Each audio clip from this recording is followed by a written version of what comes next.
जो प्रभु को पाकर के किंचन मात्र किसी कमी का अनुभव नहीं कर रहा, ऐसे प्रभु के हम आश्रित हैं। सुन तो लिया, अभी मिले नहीं है, सुन तो लिया ना, भरोसा तो कर लो ना। हम किसी मंत्री पर, पदाधिकारी पर भरोसा क्यों करते? जब हम सुन लेते हैं ना कि इसका इतना अधिकार है कि बड़े बड़े अधिकारी हाथ जोड़े खड़े रहते हैं, तो हमें विश्वास हो जाता है। अगर वो कहीं फोन से भी कह दे कि हम आपके साथ हैं, डरना नहीं, तो हमें विश्वास हो जाएगा कि हमें मंत्री जी से बात हुई है। ये गीता जी, ये भागवत जी, ये भगवत प्राप्त संत महात्मा भगवान के ही तो श्रीमुख की वाणी है।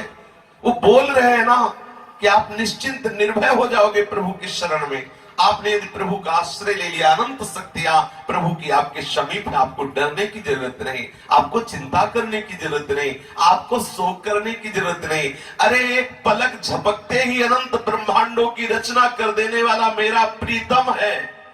हमें किस बात का शोक? एक मकान नष्ट हो रहा है, लाखों रुपया नष्ट हो रहे हैं, या हमारे पास कोई व्यक्ति नहीं है, या हम अपने को देख रहे हैं कि प्रगट में कोई सहयोगी नहीं, तो अनंत सामर्थ्यशाली प्रीतम हमारे हैं ना, जिन्होंने एक निमेष मात्र के समय में इस सृष्टि की रचना कर दी। उन प्रीतम के होते हुए हम किसी वस्तु के नाश पर, किसी व्यक्ति की दूरी पर हम शोक करें? कैसा हमारा आश्रय निर्भय, निश्चिंत, निश्चोक हो जाता है।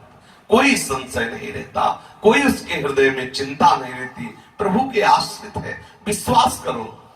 आश्रय में किसी वेद पढ़ने की जरूरत नहीं, किसी योग्यता की जरूरत नहीं, सहारा अयोग्य ही लेता है। आप आश्रित हो गए हैं प्रभु के, इस बात पर विश्वास करो। आप अपनी इस भावना पर दृढ़ विश्वास करो, मैं प्रभु के आश्रित हूं, मेरा कैसे अहित हो सकता है? मैं प्रभु के आश्रित हूं।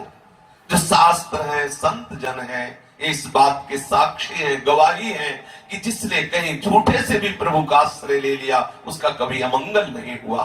फिर कोई आर्त भाव से प्रभु के आश्रित हो जाए, उसका कैसे अमंगल हो सकता है? आप विचार कीजिएगा, लक्ष्मण जी को मेघनाथ ने शक्ति मारी। अनंत सामर्थ्यशाली भगवान शेष जी के अवतार लक्ष्मण जी। भगवान रोते रहे लेकिन कोई महिमा प्रकाशित नहीं की। अपने भक्तराज हनुमान जी के द्वारा लाए हुए उस संजीवनी बूटी का प्रयोग किया।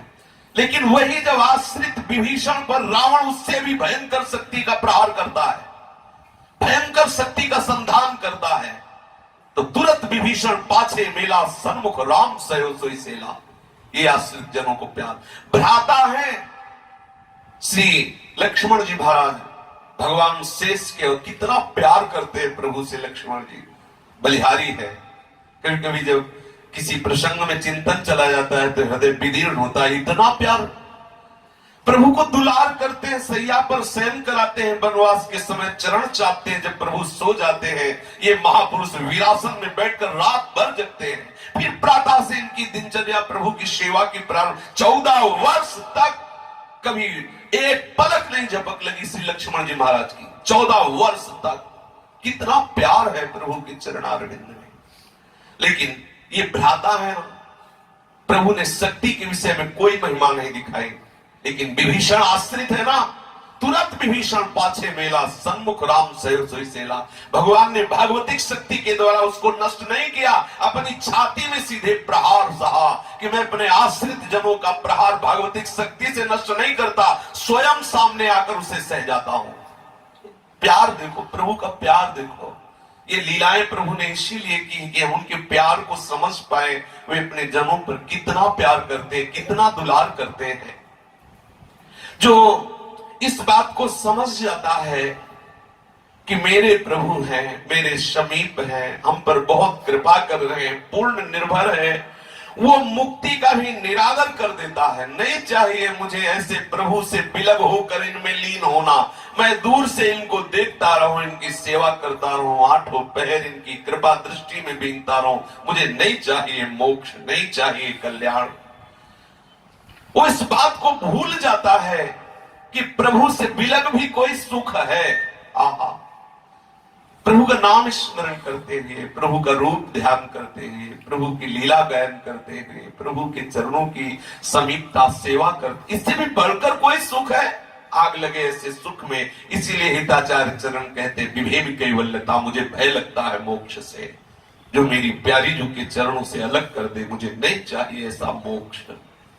भक्तजन भूल जाते हैं ये बात कि प्रभु से बढ़कर कोई इतने महासुख में निमग्न है, तभी तो कहते हैं कि ना मुझे धर्म चाहिए, ना अर्थ चाहिए, न काम चाहिए, न मोक्ष चाहिए, मैं बार बार जन्म लूं पर इन्हीं के प्यार में तड़पूं, इन्हीं का सुमिरन करूं, इन्हीं की सेवा में मगन रहो।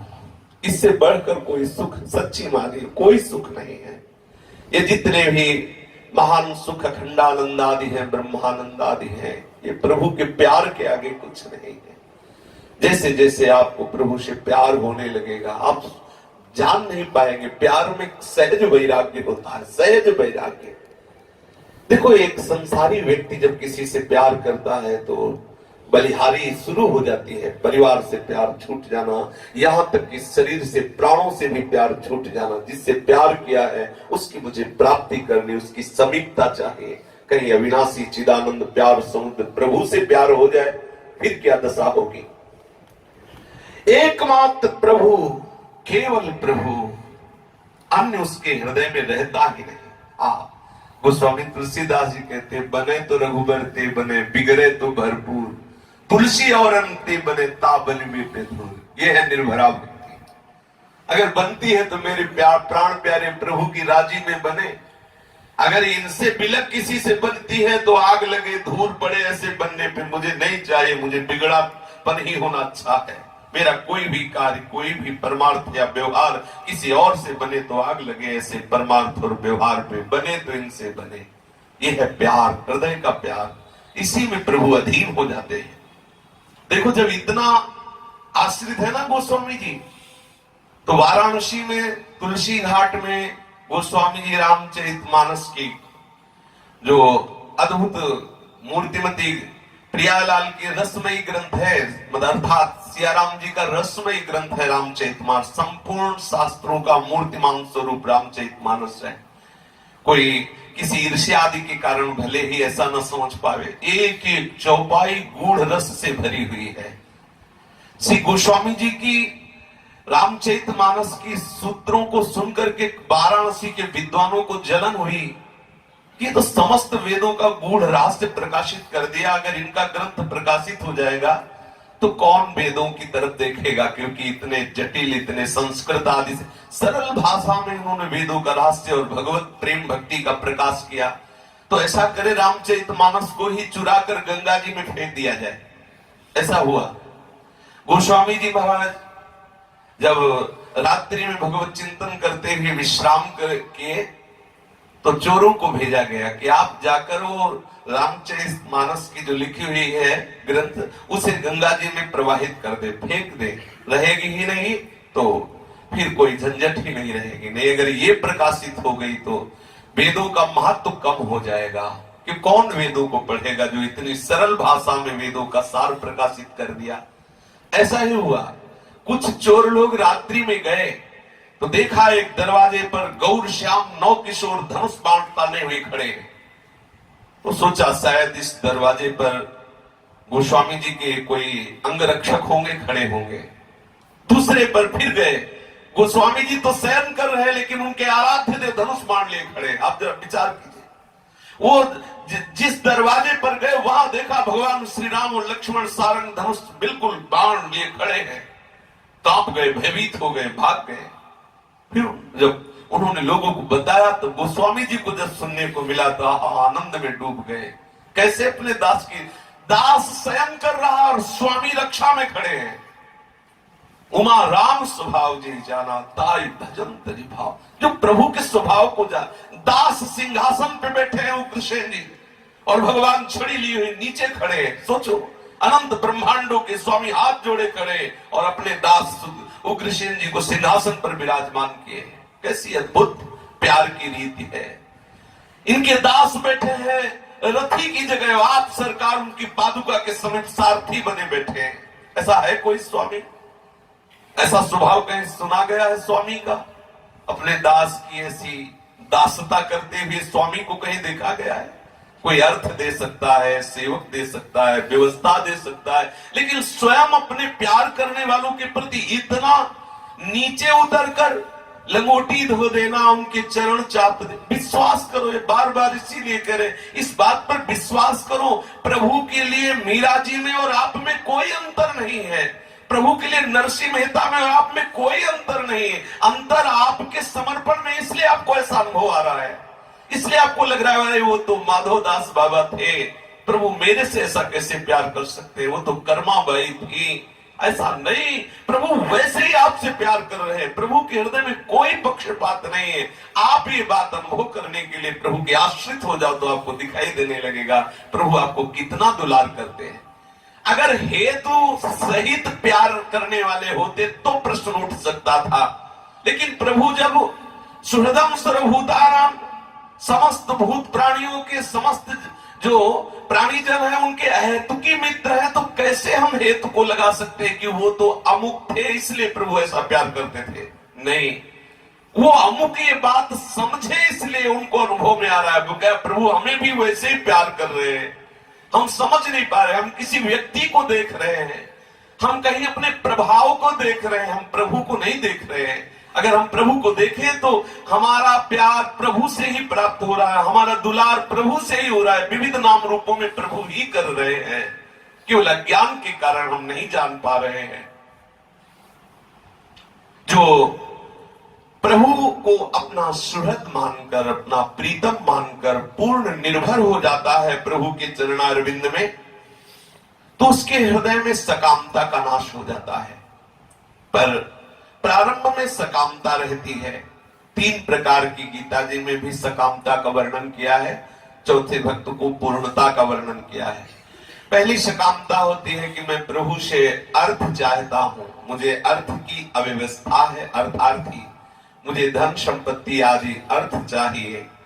दूसरा भक्त आर्थ है, किसी विपत्ति संकट के निवारण के लिए प्रभु का आश्रय लिए है, प्रभु मेरा संकट निवारण कर दो, आप सर्वसामर्थ्यशाली हो।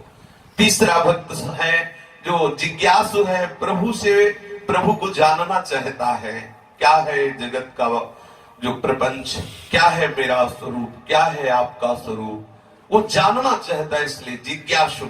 ये 3 सकाम है, आर्तो, जिज्ञासु और अर्थार्थी।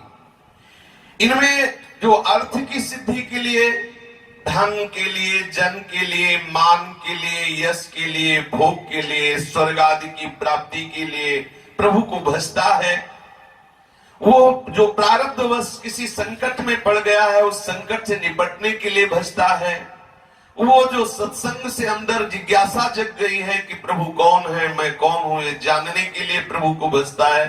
ये 3 है, अर्थार्थी, आर्त और जिज्ञासु।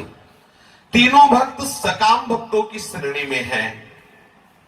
सकाम भक्तों की इसमें एक त्रुटि होती है कि कहीं कामना पूर्ण होने पर प्रभु से उदासीनता ना हो जाए, कहीं कामना ना पूर्ण होने पर नास्तिकता ना जाए कि मैंने ऐसा किया, प्रभु से चाहा लेकिन प्रभु ने नहीं दिया, तो नास्तिकता आ सकती, क्या प्रभु बहुत प्रयास करके देख लिया नहीं मिला। ऐसा यदि सत्संग मिलता रहे, प्रभु की चर्चा सुनते रहे, तो सकामता की पूर्णता में भी अनुराग बढ़ेगा और सकामता की पूर्णता ना होने पर भी अनुराग बढ़ेगा। पर यदि कहीं सत्संग ना मिले और दुष्संग प्राप्त हो जाए तो नास्तिकता भी आ सकती है। थोड़ी सकामता में ये विषमता तो बनी रहती है। कहीं ऐसा हुआ कि हमें कोई पीट रहा है, हमने प्रभु को पुकारा, पर प्रभु की इच्छा है कि तुम पिट जाओ तो पवित्र हो जाओगे, और अगर हम प्रभु के विधान को परम मंगल मानकर स्वीकार नहीं करते तो हो सकता है वहां हमारी श्रद्धा में कमी आ जाए। सकामता इस आश्रय में बाधक है। यदि हम प्रभु का आश्रय लिए हैं तो इतनी छूट दे देनी चाहिए कि प्रभु जिसमें हमारा मंगल होगा वही करेंगे, तो प्रभु आप वही करना जिससे हमारा मंगल हो, हमारी चाह को कभी पूर्ण मत करना। इतना सत्संग के द्वारा थोड़ा समझ लेना, नहीं तो आश्रय में संशय न हो जाए। यदि आप सकामी हैं, धन की आकांक्षा रखते हैं प्रभु से, अच्छा है, कोई बुरी बात नहीं है। आप प्रभु से चाहते हैं, प्रभु बड़े करुणामय हैं, वो आपकी धन की आशा भी पूरी करेंगे और अपने चरणों की तरफ घसीटेंगे भी। पर दुस्संग ना होने पावे, अन्य आश्रय ना होने पावे, तो आप देखेंगे कि कि हो सकता है बड़े करुणामय है, वो आपको अधिक प्यार करने के कारण धन न दे, कि ये कहीं धन पाकर मतवाला होकर मेरा विस्मरण करके फिर नरक की गर्तों में ना गिर जाए। वो कृपा करके हो सकता है आपको धन ना दे, पर यदि सत्संग प्राप्त है तो आपको आनंद आ जाए। देखो कितने कृपालु प्रभु हैं, मुझे धन नहीं दिया, मैं चाह तो कर रहा था, नहीं दिया, कितने करुणामय है। अगर दे दे तो मैं फंस जाता, अगर दे दिया तो दया में डूब जाता है। देखो कितने दुलार करते हैं प्रभु, मैंने चाहा मुझे दे दे। वो दोनों स्थिति में प्रभु को छोड़ेगा नहीं, पर यदि सत्संग नहीं और कहीं कुसंग हो गया तो नास्तिकता आने की संभावना होती है। विशुद्ध बात यह है कि जिसमें आप राजी हो प्रभु वही करते रहना। हमें केवल आपसे प्यार चाहिए, आपका आश्रय हमारे हृदय में पुष्ट होता रहे, आपके आश्रय में कोई फर्क ना पड़े।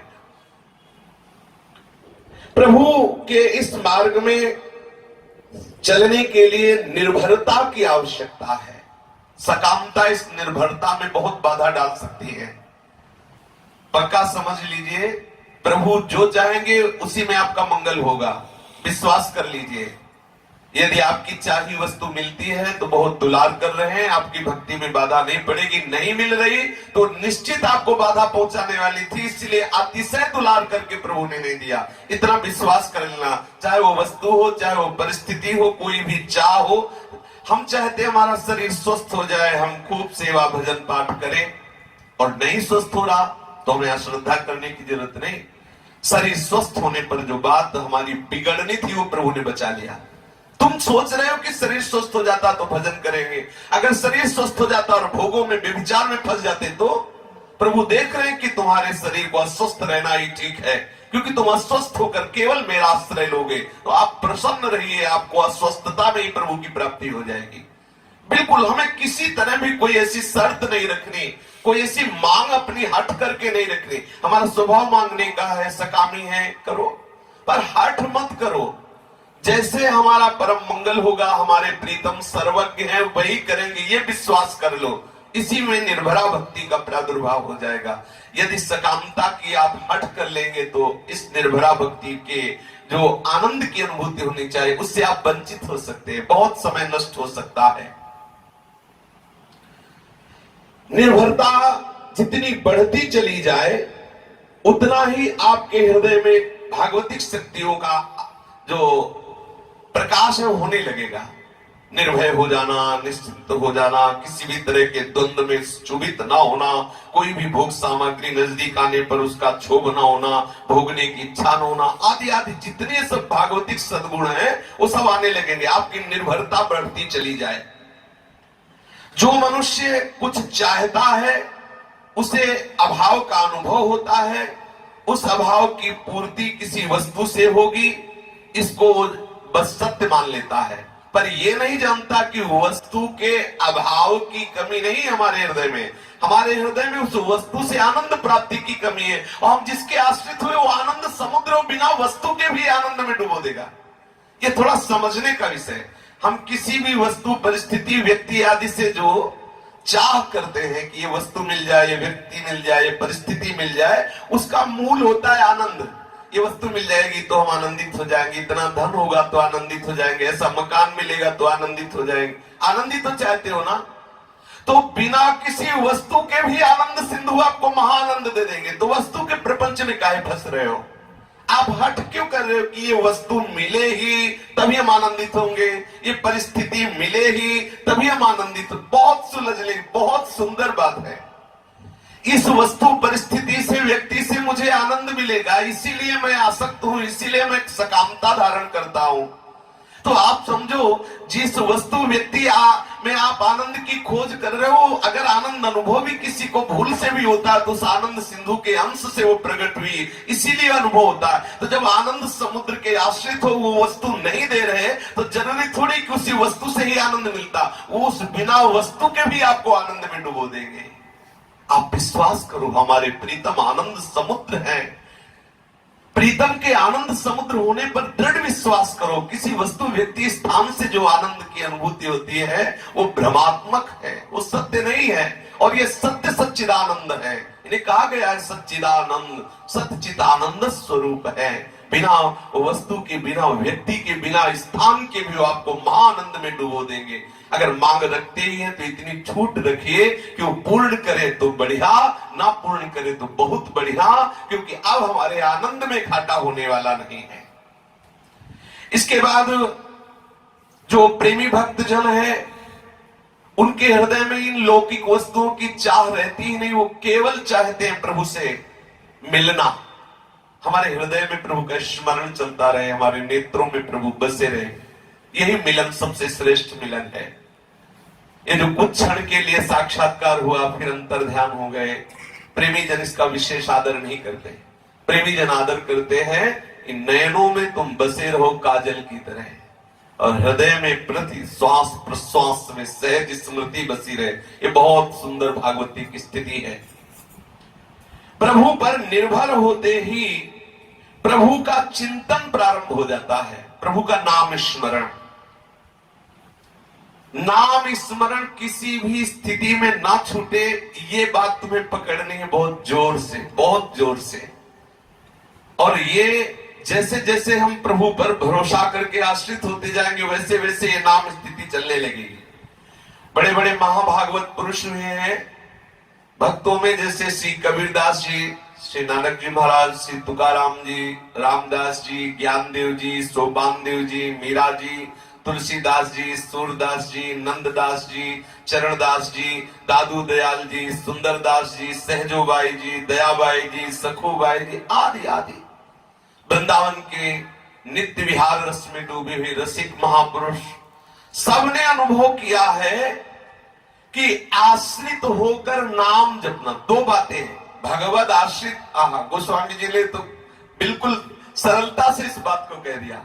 कई बार अपने लोग सुन चुके, बिगड़ी जन्म अनेक की अब ही सुधरे आज, हो राम को नाम जप। बहुत सुंदर बात, बहुत सुंदर बात। प्रभु के आश्रित होके और नाम जप, ये बात पकड़ लेना है। हमसे कोई साधन बने न बने, हम प्रभु के आश्रित है, नाम जप चलते रहना चाहिए। क्या जाता है इसमें, कोई पैसे खर्चे करने की बात नहीं। अच्छा, इसमें यह भी नहीं है कि आप अंदर ही अंदर मन से जपो, आप जोर जोर जपो, राधा राधा राधा राधा राधा राधा। आप इसे वाचिक जपो, उपांश जपो, मानसिक जपो। जब मानसिक में मन लग जाएगा नाम में, तब तो कोई बात ही नहीं, लेकिन तब तक के लिए आपकी जिह्वा हिलती रहे, नाम जप ना छूटे। बड़े बड़े संतों का अनुभव है। इन महाभागवत पुरुषों ने बताया है भगवत आश्रित होकर के नाम जप करना। इनकी दिव्य वाणी से शास्त्रों जीवों का उद्धार हो गया है। इन जिन जिन महापुरुषों के नाम ले रहे हैं, जो भी जिनके नाम नहीं लिए, अनंत भक्त हो चुके हैं, सबका एक ही अनुभव है, प्रभु के चरणों का सहारा और प्रभु के नाम का स्मरण। ये इस समय जो नाम की महिमा को गौर समझते हैं कि अरे नाम से क्या होगा, मैं ब्रह्म हूं इसका अनुभव करो, बिना नाम जपे इसका अनुभव भी नहीं हो सकता। नाम से बढ़कर कोई अंतःकरण को पवित्र करने वाला भी नहीं है। नाम महिमा की इतने शास्त्रों में प्रसंग है कि उनका उदाहरण देना, उनकी गणना करना बड़ा कठिन है। इतना होने पर भी लोग अशांत हैं, क्लेशित हैं, इधर उधर साधन में भटक रहे हैं। नाम पर क्यों विश्वास नहीं कर रहे? ये नाम बहुत सरल और बड़ा महिमामय प्रतापी है, फिर ये नाम को आप जब क्यों नहीं कर रहे हैं? इन नाम पर विश्वास क्यों नहीं हो रहा? पूजा, होम, यज्ञ, तपस्या, तीर्थ स्नान, नाना प्रकार की जो बहुत साधना पद्धति है, ये सब एक तरफ और नाम भगवान एक तरफ। ये नाम के स्मरण से जो महान अंतःकरण में भाव आता है, वो इन साधनों से नहीं आ सकता। फिर लोग नाम पर विश्वास क्यों नहीं करते? नाम परायण होना थोड़ा कठिन लगता है। ये सब साधन तो शरीराभिमान से युक्त होते हैं। चलो भाई हम अमुक तीर्थ भ्रमण करते हैं, बद्री नारायण हुआ है, हम केदार नारायण, और इतना हम दान किया, इतना संतों को भंडारा किया। ऐसा जहां अहम को सुख हो रहा है उसमें ज्यादा रुचि होती। हमने आज सतचंडी यज्ञ का अनुष्ठान किया, हमने ये यज्ञ वो यज्ञ। वैसे हर युगों में नाम की अपार महिमा है, पर कलयुग में न इतनी पवित्रता रह गई। पहले राक्षस लोग यज्ञ भंग करने के लिए कोई ना कोई मांस रक्त आदि से छिड़क देते हो, यज्ञ भंग हो जाती है। आज हम घी का प्रयोग कर रहे हैं और जब वैज्ञानिकों के द्वारा निरीक्षण परीक्षण होता है तो बोले उसमें चर्बी मिली हुई, गाय की, बोले गाय की चर्बी मिली हुई, उसे यज्ञ होगा? कोई भी सब्जी फल ऐसा नहीं जिसमें वो इंजेक्शन आदि न डाला जाए। कौन सी पवित्र वस्तु जिससे हम यज्ञ कर सकते हैं? अच्छा, अगर यज्ञ आदि है तो सर्वश्रेष्ठ यज्ञ है जो है वही हम करें ना। सर्वश्रेष्ठ यज्ञ क्या है? जप यज्ञ, यज्ञानाम जप यज्ञोष्मी, भगवान कहते हैं सर्वश्रेष्ठ यज्ञ। ना इसमें घी की जरूरत है, ना दूध की जरूरत है, ना इसमें पंडित की जरूरत है, ना जजमान की जरूरत है, ना रुपया की जरूरत है, ना पैसा की, और सबसे श्रेष्ठ यज्ञ है ये ताप। महान महिमा है तपस्या की। हमारी जिह्वा हर समय राधा राधा राधा वल्लभ राधा वल्लभ, या जो भी गुरु प्रसाद से नाम मिला है जब, इससे बड़ा कोई तप नहीं है, इससे बड़ा कोई तीर्थ नहीं जो नाम रूपी तीर्थ में डूबा। श्री वाल्मीकि जी महर्षि चरित्र प्रसिद्ध है, फिर भी हमारे दिमाग में बात नहीं आ रही। अरे राम नहीं बोल पाते थे, मरा मरा बोला, मरा मरा, ब्रह्म ऋषि वाल्मीकि जी हो गए। आप नाम पर विश्वास कीजिए। ये नाम पर विश्वास क्यों नहीं करते? पहली बात तो है कि नाम को बहुत छोटा समझते ना। राम राम कृष्ण कृष्ण करने से क्या होगा? राम राम कृष्ण कृष्ण के राधे राधे रट रहे हैं, इनसे क्या होगा?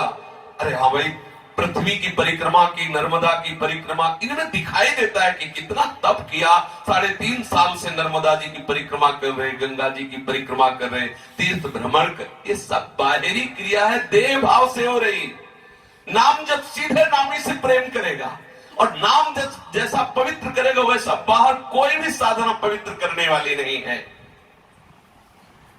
कुछ लोग तो इस बात पर ध्यान ही नहीं दे रहे हैं कि सर्वोपरि नाम है। वो नाम को सहज भाव में देख करके अश्रद्धा कर लेते हैं। नाम से क्या होगा?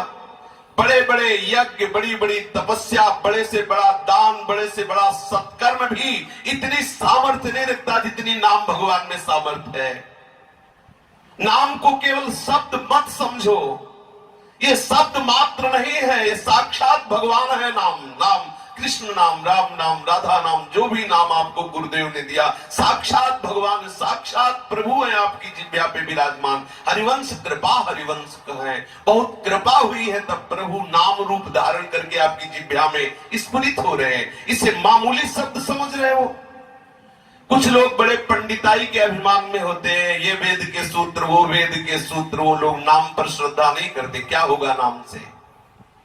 किसी ने एक बार पूज्यपाद धर्म सम्राट करपात्री जी के शिष्य थे, तो उन साधक से पूछा कि आप किस कुल में प्रकट हुए? उनका ब्राह्मण कुल में प्रकट हुए। वो इतनी छोटी अवस्था से भगवत मार्ग में आए, व्याकरण क्यों नहीं पढ़ लेते? उनका जरूरत नहीं है, व्याकरण की क्या आवश्यकता है? बोले व्याकरण पढ़ने से शास्त्रों का रहस्य समझ में आ जाता है, बिना पढ़े क्या तुम शास्त्र समझ सकते हो? तो साधक ने कहा मुझे नाम पर इतना विश्वास है कि बिना पढ़े सब शास्त्र स्फुरित हो जाएंगे। बोले हम तुम्हारी ये केवल कोरी अंधविश्वास की बातों को नहीं मानते हो, बड़े अद्भुत विद्वान थे, बड़े अद्भुत विद्वान शास्त्रों के। कुछ लोग अपने पंडिताई के अभिमान में होते हैं और नहीं। किसी भी ऐसे संत को बताओ जिसके अंदर शास्त्रों का ज्ञान प्रकाशित ना हो गया हो, जो नाम जापक हो। मथुरादास जी महाराज कहते थे कि भाई हम कभी स्कूल पाठशाला का दरवाजा नहीं देखा, आश्चर्य की बात। और जब उनके समीप बैठो तो हजारों श्लोकों का ऐसा जैसे कोई व्याकरणाचार्य बोल रहा हो। अगर रामायण उठा ली तो एक स्वर में 50 चौपाइया बोलते चले जाए और बोलते जी महाभारत के इस उसमें और इस श्लोक में देखो ये लिखा हुआ है। ये क्या हुआ? नाम भगवान का प्रकाश हुआ, सारा ज्ञान उनके हृदय में प्रकाशित हो गया। जो पंडिताई के अभिमान में होते हैं उनको नाम पर विश्वास, वो नाम को साधारण समझते हैं। शास्त्र के बाह्य अवलोकन से केवल वाग वितंडार्थ शास्त्र पटु होकर के वो नाम का अनादर कर देते हैं। कुछ लोग ये जो बहुत नवीन शिक्षा प्राप्त कर रहे हैं, आज की आधुनिक शिक्षा, इस आधुनिक माया मरीचिका में पढ़कर वो समझते हैं कि ये नाम हम जपना, ये पाठ करना, ये भजन वजन करना, ये तो सब उन गरीब लोगों का काम है या पापी लोगों का। कोई पाप करते हैं क्या नाम जप करें? ऐसी उनकी जो आज की अवस्था के पढ़ने लिखने वाले हैं, उनको सब ऐसा लगता है बेचारे गरीब लोग हैं बाबा जी जो बने हैं। उनको लगता है भिखारी लोग हैं, इनके घर में समस्याएं होंगी तो बाबा जी बन गए हैं, ऐसा समझते हैं। और या ये समझते हैं कि पापी लोग हैं, अपना पाप दूर करने के लिए रामकृष्ण जपते रहते हैं, हम कोई पापी है क्या। कुछ ऐसे सुधारक उपदेष्टा होते हैं जो स्वयं भगवान बन जाते हैं और प्रभु के नाम रूप से साधकों को अलग करने लगते हैं। हाँ, मेरी आराधना करो, मेरा नाम जप करो, मेरा मेरा मेरा। ये बहुत गलत बात है। जितने भी संत हैं सब अनंत भगवान की महिमा को स्थापित करने के लिए हैं। सब प्राण प्यारे प्रभु के नाम में प्रीति करें, सब प्राण प्यारे प्रभु के चरणारविंद के आश्रित हो, यही संतों का उद्देश्य होता है। उन्होंने हमें नाम में लगाया, प्रभु के रूप में लगाया, इसलिए उन्हें प्रभु से बढ़कर मानते, पर वो सदैव हृदय में दैन्यता धारण करते हुए प्रभु के नाम रूप की, प्रभु के चरणारविंद की भक्ति की स्थापना करते हैं। आज उल्टी बुद्धि हो रही है, हम अपने को भगवान साबित करते हैं, लोगों को प्रभावित करके अपना पूजन करवाना, अपनी भावना आरोपित करके प्रभु के नाम रूप से विमुख कर देना, ऐसा एक महत अपराध है। जितने भी किसी भी संप्रदाय के संत हुए हैं, सबका उद्देश्य हुआ है वो एक आराध्य देव पर अपने चरण शरणागतों को तन्मय करवा देना।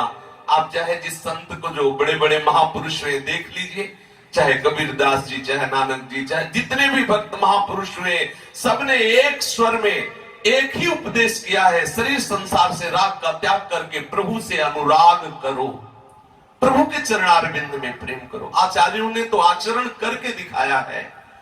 यदि हम अपने को भगवान साबित करके प्रभु के नाम रूप को गौण कर देते हैं, प्रभु के नाम रूप से हटा देते हैं, तो ये अपराध है और ये अपराध हमें बहुत बड़ा दंड देगा। जो धर्म उपदेष्टा, धर्म गुरु होकर के जो सहज सरल भोले भाले लोगों को सतमार्ग से विमुख कर देते हैं, उनको दंड भगवान देते हैं। और ऐसा दंड मिलता है कि वो कल्पों तक उन्हें कभी अवसर नहीं मिलता भगवत मार्ग में चलने का। कोई ऐसे होते हैं जो घर बार संसार का तो त्याग कर देते हैं, सन्यासी हो जाते हैं, पर वो ये बात मानते हैं कि भगवान का नाम साधन है, साध्य नहीं है। साध्य है अहम ब्रह्मास्मि, मैं ब्रह्म हूं।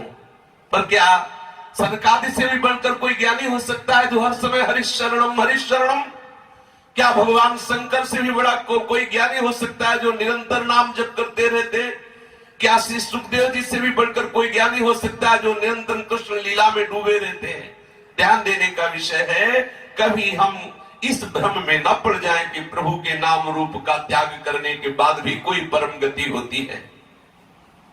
कोई कोई ऐसा समझते हैं कि भगवान का नाम तो विपत्ति में लिया जाता है। अरे जिसको विपत्ति हो वो भगवान का नाम ले, हम तो खूब आनंद से रह रहे, क्या भगवान के नाम की जरूरत है?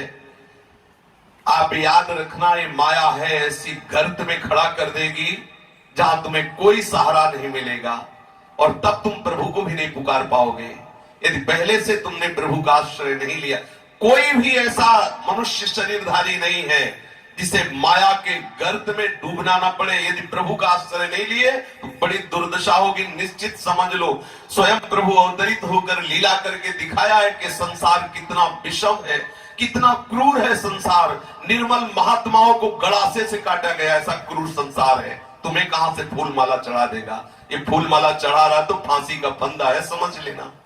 अगर प्रभु का नाम, प्रभु का आश्रय छोड़ दिया तो आप ये समझ लो कि जैसे कोई समुद्र में कूद पड़ा हो और तैरना ना आता हो। कैसी दशा! अथाह समुद्र है, कूद पड़ा, तैरना नहीं आता। ऐसे ही संसार ये अथाह भ्रमजाल है। यदि इसमें भगवान नाम का सहारा नहीं, प्रभु के चरणों का सहारा नहीं, तो आप खुद समझ लीजिए कैसी दुर्दशा। और है दुर्दशा। छोटी छोटी सी वस्तुओं की राग में एक दूसरे की हत्या, थोड़े से लोभ के लिए कितना महान महान पाप कर रहे हैं। ये जो लोग समझते हैं कि भगवान का नाम केवल विपत्ति में ही लिया जाता है, ये बड़ी मूढ़ता है। यदि आनंद में प्रभु का सुमिरन नहीं किया तो जब विपत्ति आएगी तो कैसे सुमिरन होगा? जीते जी भजन नहीं किया तो मृत्यु के समय कैसे भगवत स्मरण हो जाएगा? सावधान होकर के प्रभु का आश्रय और प्रभु का नाम जब ही सर्वोपरि है, इस भाव। अपने आप ब्रह्म के कौन सा ज्ञान बकाया है? कौन सा ज्ञान भक्तों के जीवन में? सबको ज्ञानी कहा गया और भक्तों को महाज्ञानी कहा गया। विश्वामित्र महामुनि ज्ञानी, गरुड़ महाज्ञानी गुण राशि, ज्ञानी नाम अग्रगण्यम श्री हनुमान जी को कहा। कौन ऐसा भक्त है जिसको अज्ञान घेरे रहे? अरे प्रभु के चरणों का आश्रय ले लिया। सच्चा ज्ञान तो प्रभु के चरणों से ही होता है। आचार्य गुरु प्रभु स्वरूप है, किसी भी संप्रदाय का हो, आचार्य गुरु के चरणों से विशुद्ध ज्ञान प्राप्त करता है। कोई भी आचार्य परंपरा आज तक हमें ऐसे नहीं मिली जिसमें नाम जप का विरोध किया गया हो। आजकल हम उस नाम को गौर कर लेते हैं और आचार्यों के हृदय की भाव नहीं समझते हैं। जहां नाम छूटा, हरि आश्रय छूटा, सोच लो बिना तैरने वाला जैसे समुद्र में क्या दशा को प्राप्त होता, वैसे ये भव समुद्र है, भव समुद्र। चाहे जितना कहो हम ब्रह्मास्त्र में, एक झटके में माया रौंद देगी। और देखा है, माया को रौंदते हुए देखा है। मुख से ब्रह्म सूत्र बोले जा रहे हैं और हृदय में और आचरण में माया का आकर्षण भरा हुआ है। हरि शरणम, प्रभु की शरण में है और प्रभु का नाम है। निश्चित समझो सीम की चाप सके को तासु बड़ रखवार रमापति जासु। जिसके प्रभु रखवारे हैं उसे कौन गिरा सकता है? प्रभु के आश्रित रहो, सदैव प्रभु के नाम का, इस नाम न छूटे, सदैव नाम का स्मरण। आप देख लो आपको क्या अनुभव होता है।